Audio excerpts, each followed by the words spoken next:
Hello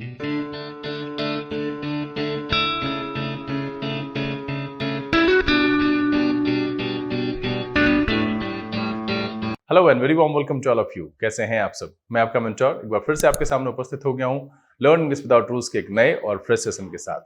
आज मैं यहां पर फिर से एक बार कुछ ग्रामेटिकल नॉर्म्स की चर्चा को लेकर के उपस्थित हुआ हूं। जी हां, बात कर रहा हूं रेगुलर सेशन की, जिसमें हम ग्रामर की बातों को लेकर के आपके सामने उपस्थित होते हैं। और पिछले दिनों, जैसा कि आप सबको पता है, कि हम डिग्री ऑफ कंपैरिजन के की फैक्ट्स की बात कर रहे थे, जिसके 3 एपिसोड अब तक आपके सामने लाए गए हैं और तीनों में बहुत अच्छी जानकारी आपको मिली होगी। उम्मीद तो यही है कि आप सब ने ढंग से समझ लिया होगा, नोट डाउन कर लिया होगा और कोई भी परेशानी नहीं हुई होगी। लेकिन अगर किसी को भी किसी भी प्रकार की दिक्कत है, कुछ पूछना है, कहीं पर परेशानी है, तो आप नीचे कमेंट बॉक्स में लिख करके मुझे कमेंट करें। हम कोशिश करेंगे कि जल्द से जल्द उसका निदान लेकर के आपके सामने उपस्थित हो। इसी श्रृंखला में आगे बढ़ते हुए आज हम यहां पर कुछ और की फैक्ट्स को लेकर के उपस्थित हुए हैं, जो कि एग्जामिनेशन के पॉइंट ऑफ व्यू से, कॉम्पिटिटिव एग्जामिनेशन के पॉइंट ऑफ व्यू से बहुत जरूरी है। और अच्छी भाषा, विशेष करके जो एक लेवल वाली इंग्लिश होती है, उसको बोलने के लिए बहुत जरूरी है।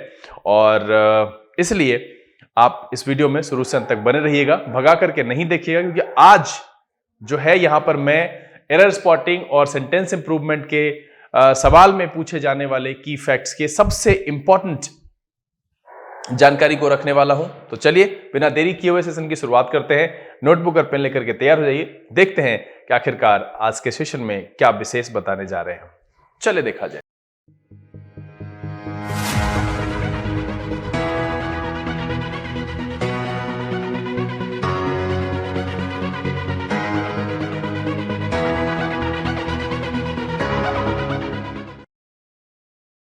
आइए हम आज के सेशन की शुरुआत करते हैं और सीखते हैं डिग्री ऑफ कंपैरिजन की कुछ नई बारीकियों को।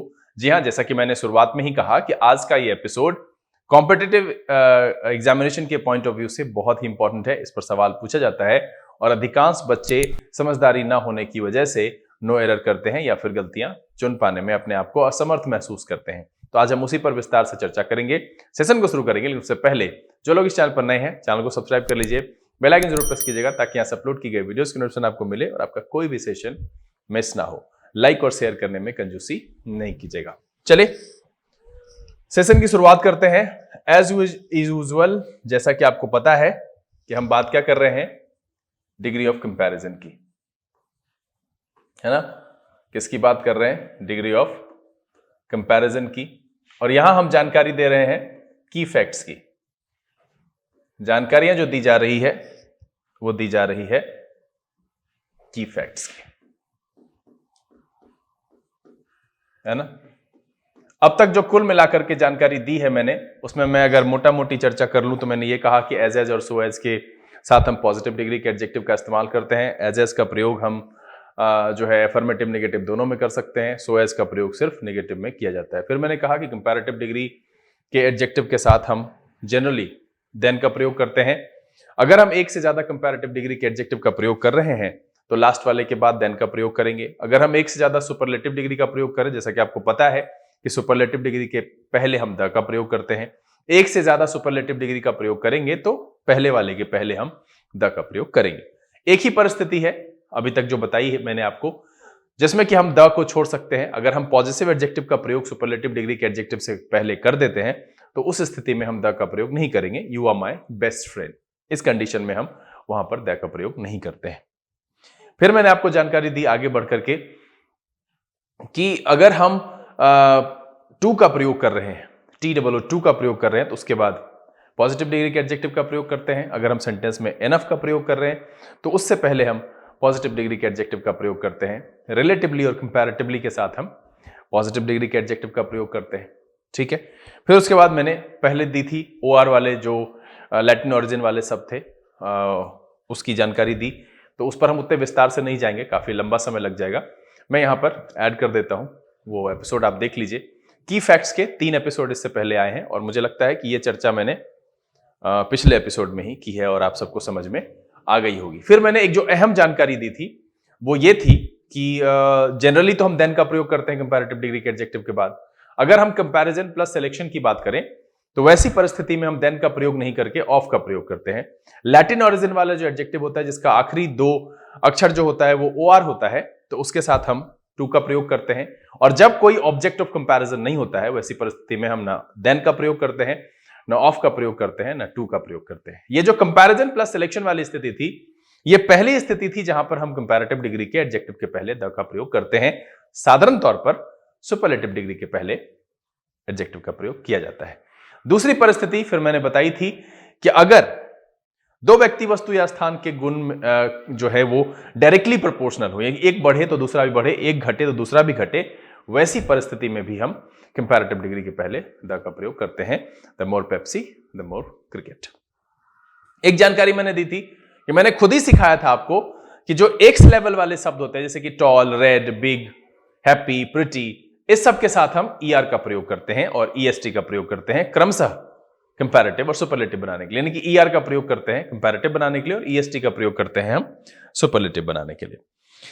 लेकिन मैंने यह कहा था कि अगर हम किसी एक व्यक्ति, वस्तु या स्थान के दो विभिन्न गुणों की तुलना करें तो वैसी परिस्थिति में ER ग्रुप से नहीं लिखा जाता है, हम किससे लिखते हैं? मोर ग्रुप से लिखते हैं। मतलब यह है कि he is more tall than his age. मुझे लगता है मोटा मोटी इतनी जानकारी मैंने आपको दी थी। और जो OR वाला है कि सीनियर, जूनियर, है ना, सुपीरियर, ये सब इस पर पूरे विस्तार से जानकारी है, मैंने पहले ही कहा है कि मैं यहां ऐड कर दूंगा, आप उसको देख लीजिएगा। आज जो हम यहां पर जो की फैक्ट्स है वो है यहां पर, वी ऑलवेज, इसको समझिएगा, we always compare in the case of similarity, in the case of similarity।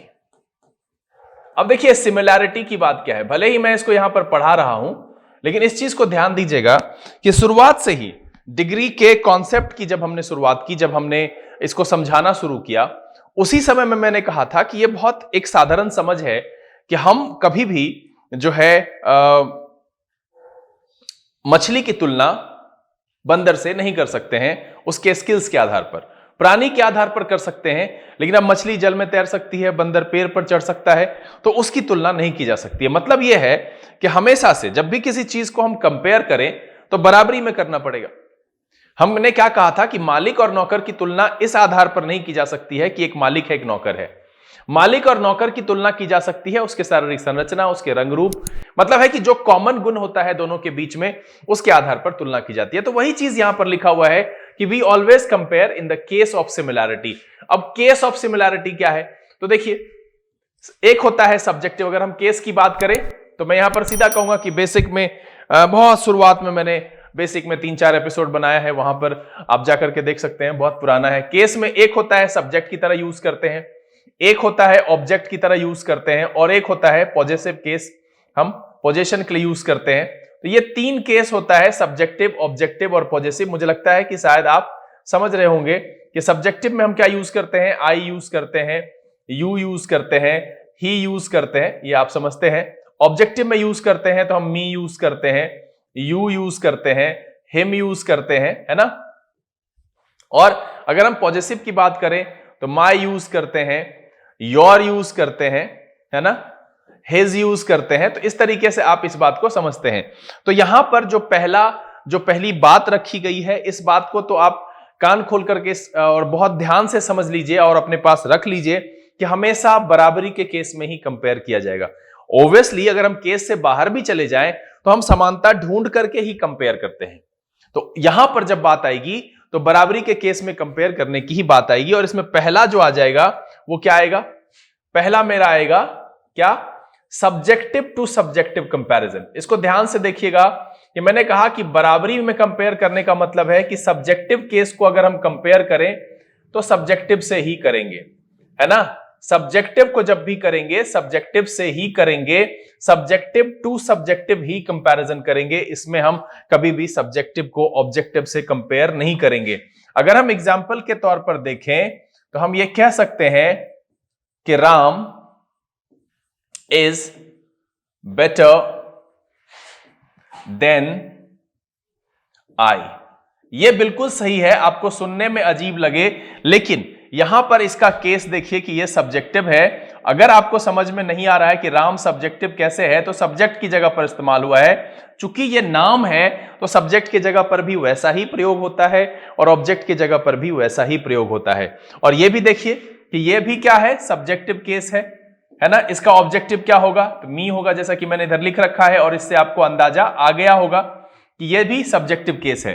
हम अगर यहां पर इस सेंटेंस को बदल करके ऐसा लिखने की अगर जरूरत करें कि राम इज बेटर देन मी, तो ये जो सेंटेंस है ये बिल्कुल गलत हो जाएगा। क्या हो जाएगा, ये गलत हो जाएगा। ये बराबरी के कंपैरिजन को फॉलो नहीं करेगा और इसीलिए ये सही है मेरा और ये गलत हो जाएगा। हम एक और एग्जांपल लेते हैं कि आप ऐसा भी कह सकते हैं कि ही इज, इसको हम इरेज कर दें। अगर हम एक और एग्जांपल लें कि he is more intelligent then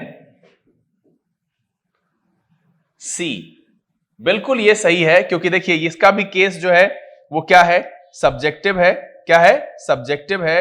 और इसका भी केस क्या है, इसका भी केस क्या है, तो सब्जेक्टिव है।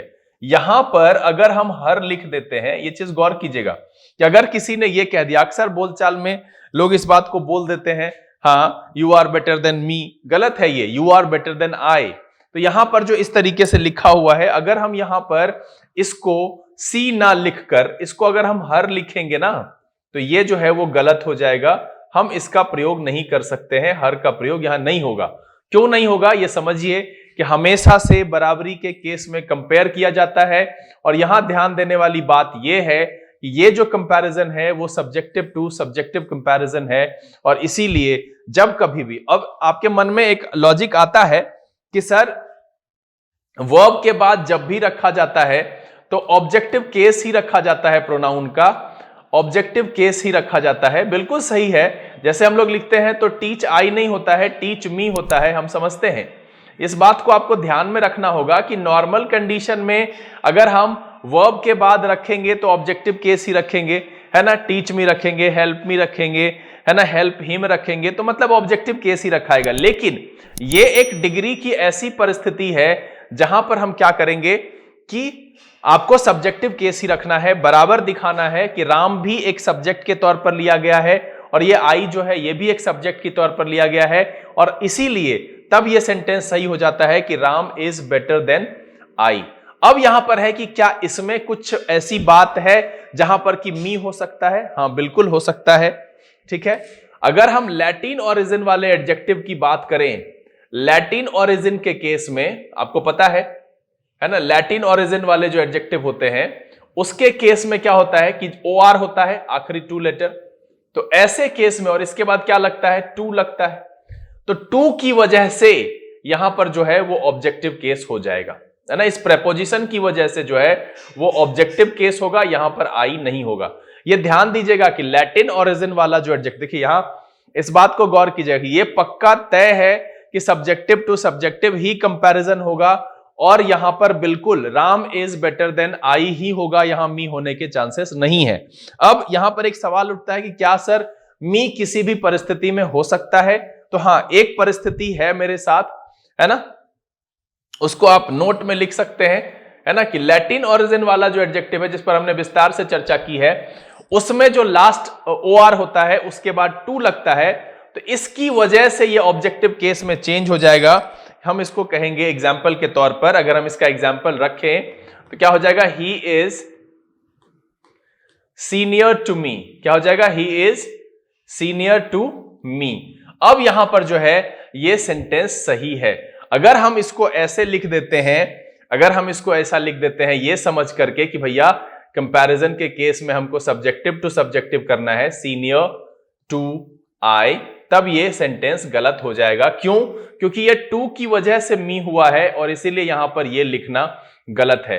तो एक बात आपको आसानी से समझ में आ गई होगी कि बराबरी के केस में कंपेयर करते हैं तो बराबरी के केस कहने का मतलब है कि हम जब भी कंपेयर करेंगे तो सब्जेक्ट को सब्जेक्ट से ही कंपेयर करेंगे, ऑब्जेक्ट को ऑब्जेक्ट से ही कंपेयर करेंगे। तो अभी हम फिलहाल जो बात यहां पर कर रहे हैं वो कर रहे हैं सब्जेक्ट को सब्जेक्ट से कंपेयर करने की। तो क्या हो गया कि Ram is better than I, ही होगा मी लिखना। ये बात जो हमने लिखी है यहां पर, ये सेंटेंस गलत है। किसकी वजह से गलत है? तो इस मी की वजह से गलत है, क्योंकि कंपैरिजन जो है वो सब्जेक्टिव का हो रहा है। और ये वाला देखिए कि ये बिल्कुल सही है कि he is more intelligent than she. फिर यहां पर एक सवाल आया कि क्या ऐसी परिस्थिति है जहां पर कि ऑब्जेक्टिव केस का प्रयोग हो सकता है सब्जेक्टिव कंपैरिजन के केस में? तो मैंने कहा कि हां, लैटिन ओरिजिन वाले एडजेक्टिव की अगर हम बात करें जिसके आखिरी लास्ट टू लेटर है ना, क्या होता है, लास्ट टू लेटर्स जो है वो क्या हो जाएंगे, OR हो जाएंगे, तो उसके बाद क्या लगेगा, टू लगेगा, और इसीलिए यहां पर ऑब्जेक्टिव केस का प्रयोग होगा। चलिए अब यहां पर फिर जो है पहला पॉइंट मेरा हो गया। दूसरा पॉइंट क्या है यहां पर? जो मेरा दूसरा पॉइंट है कि कंपैरिजन कैसे होगा, तो ऑब्जेक्टिव टू ऑब्जेक्टिव कंपैरिजन होगा। कैसा होगा?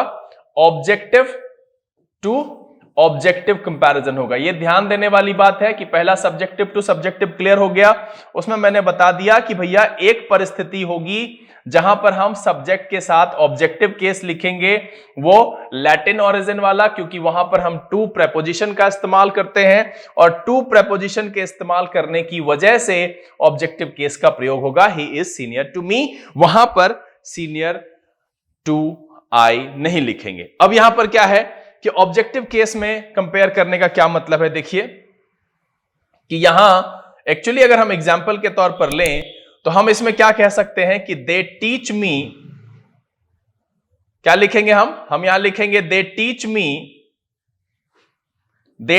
मी बेटर देन हर। अब यहां पर देखिए कि इसमें क्या हो रहा है कि अभी जो कंपैरिजन हो रहा है वो कंपैरिजन हो रहा है इस ऑब्जेक्टिव केस से लेकर के इस ऑब्जेक्टिव केस के बीच में। मतलब यह है कि ये मेरा ऑब्जेक्टिव कंपैरिजन है। और आप देखिए ये ऑब्जेक्टिव कंपैरिजन यहां पर हो रहा है। आप इस बात को हमेशा समझिए कि आप जो ये कहते हैं कि सर क्या हो गया, हमने तो थोड़ी सी गलती की थी, हमने हर की जगह पर सिर्फ सी लिखा था। तो अभी इस सेंटेंस का मतलब समझिए क्या है, मतलब समझिएगा तब आसानी से समझ में आ जाएगा कि हम इसमें कैसे कंपेयर कर रहे हैं। मतलब यह है इसका कि दे टीच मी, पहला तो यह है। दूसरा क्या है कि दे टीच हर, है ना, दे टीच हर। तो इसमें क्या हो रहा है कि टीचर कितने हैं, एक ही है। ये मेरा जो दे है ये टीचर है, और स्टूडेंट कितना है, तो ये स्टूडेंट नंबर 1 है और ये मेरा स्टूडेंट नंबर 2 है। तो यहां पर क्या हो रहा है ना कि ऑब्जेक्टिव से ऑब्जेक्टिव का कंपैरिजन हो रहा है। ये चीज ध्यान देने वाली बात है कि इसमें दिखाया मैंने कि आपको ऑब्जेक्टिव टू ऑब्जेक्टिव कंपैरिजन ही हो रहा है। अब देखिए बहुत सारे बच्चे के मन में यह सवाल होता है कि सर हम छोटी सी तो गलती किए थे, आपने उसे काट दिया, मैंने लिखा था they teach me better than she, ठीक है। अब यहां पर बहुत सारे बच्चों को लगता है कि सर ये छोटी सी गलती हुई। आप देखिए कि इसमें क्या हो गया, अगर हम इस सेंटेंस की मीनिंग को देखें, है ना, इस सेंटेंस की मीनिंग को देखें तो इसमें क्या हो जाएगा, इसमें मीनिंग हो जाएगा दे, इसमें मीनिंग हो जाएगा दे टीच मी, और दूसरा क्या मीनिंग आएगा, सी टीचेज मी। अब यहां क्या है कि यहां जो टीचर की संख्या है वो हो गई, ये हो गए T1 और ये हो गए कौन, T2, और ये दोनों क्या है भैया, ये स्टूडेंट है। तो आप सिर्फ इतना किए कि हमने यहां पर हर लिखा था, अभी जो फाइनल कंपैरिजन हो गया वो किसके किसके बीच में हो गया, तो अभी कंपैरिजन हो गया यहां से सब्जेक्टिव कंपैरिजन हो गया, किसके किसके बीच में, सब्जेक्टिव कंपैरिजन हो गया इसके बीच में।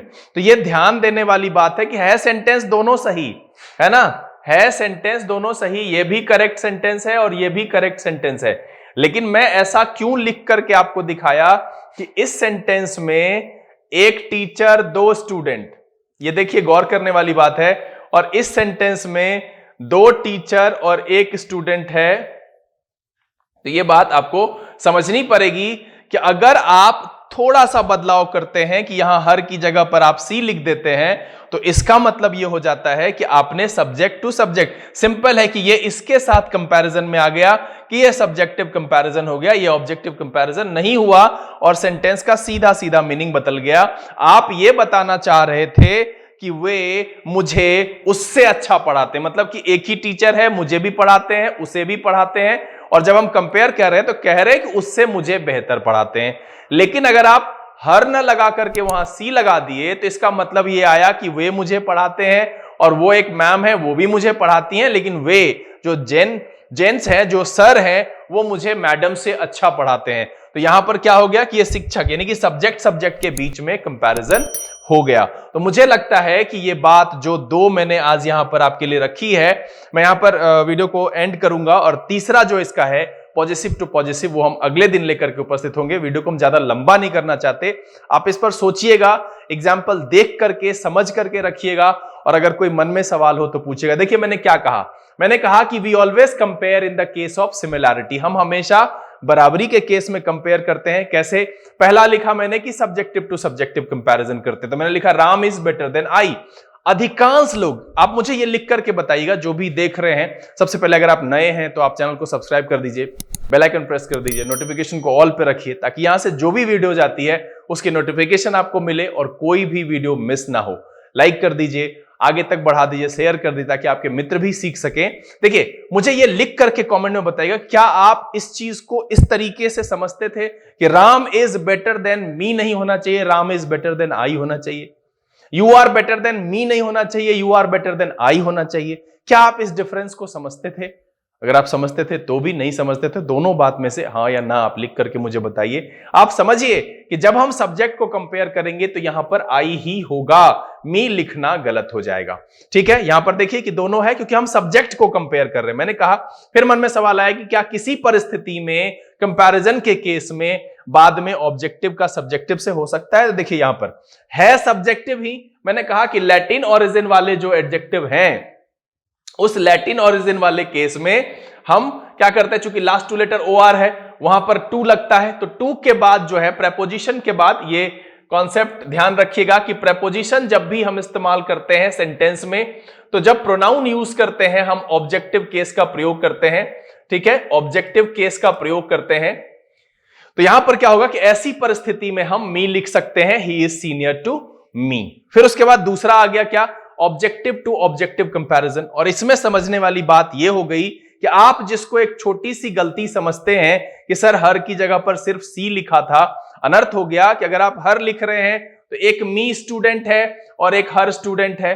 लेकिन अगर आप ये लिख रहे हैं, यहां पर क्या है, इस बात को समझना है, ये टीचर जो है, ये दे है टीचर, ये मी है स्टूडेंट और ये हर भी है स्टूडेंट। इस सेंटेंस में क्या हो गया कि दे टीचर है, ये सी भी टीचर हो गई और ये मी हो गया एक स्टूडेंट, तो टीचर 2 हो गए। छोटा सा बदलाव होने से आपके सेंटेंस में स्टूडेंट शिक्षक में बदल गया, या आपका स्टूडेंट शिक्षक, शिक्षक जो है वो स्टूडेंट में बदल गया। तो आप इस बात को समझिए। तो 2 बातें आज इस एपिसोड में मैंने आपके सामने रखी, वो ये कि हम कंपैरिजन बराबरी के लेवल पर करते हैं, सब्जेक्ट को सब्जेक्ट से कंपेयर करते हैं, ऑब्जेक्ट को ऑब्जेक्ट से कंपेयर करते हैं। तो सब्जेक्ट को कंपेयर करने के केस में एक परिस्थिति है जहां पर कि हम ऑब्जेक्टिव केस लिखते हैं बाद में, वो है लैटिन ओरिजिन वाला एडजेक्टिव जब हम इस्तेमाल करते हैं तो उसके बाद मुझे टू यूज करना पड़ता है, और इसीलिए प्रेपोजिशन के साथ चूंकि ऑब्जेक्टिव केस का प्रयोग होता है तो वहां पर हम मी लिखते हैं, you are senior to me, he is senior to me. तो यहां पर हम ऑब्जेक्टिव केस का प्रयोग करते हैं। फिर मैंने क्या कहा कि जब हम ऑब्जेक्टिव कंपैरिजन करते हैं तो ऑब्जेक्ट के बीच में ही कंपेयर करेंगे। वैसी परिस्थिति में अगर आप सब्जेक्ट लिख देंगे तो वो finally subject to subject comparison बनेगा और सेंटेंस का मीनिंग बदल जाएगा। इसके तीसरे कंपैरिजन के साथ अगले दिन हम आपके साथ सामने उपस्थित होंगे। उम्मीद करते हैं कि ये जो बात मैंने आपके सामने रखी ये बहुत अच्छे से आपको समझ में आ गया होगा, और अगर कोई परेशानी है तो आप नीचे कमेंट में लिख करके मुझे बताइएगा जरूर। बहरहाल ये वीडियो आपको पसंद आया होगा। अगर ये वीडियो अच्छा लगा आप इसे लाइक कर दें। अगर आपने चैनल सब्सक्राइब नहीं किया है प्लीज सब्सक्राइब कर लीजिए, बेल आइकन जरूर प्रेस कीजिएगा ताकि यहां से अपलोड की गई वीडियोस की नोटिफिकेशन आपको मिले और आपका कोई भी सेशन मिस ना हो। समय यहां से विदा लेने का, लेकिन बहुत जल्द इसी तरह के एपिसोड के साथ आपके सामने एक बार फिर उपस्थित होंगे। तब तक के लिए आप घर में रहें, अपना और अपने परिवारजनों का ख्याल रखें, पढ़ाई लिखाई करते रहें। लर्न इंग्लिश विदाउट रूल्स के सेशन से this is BK Singh signing off. Keep reading, keep practising. Thank you, God bless you.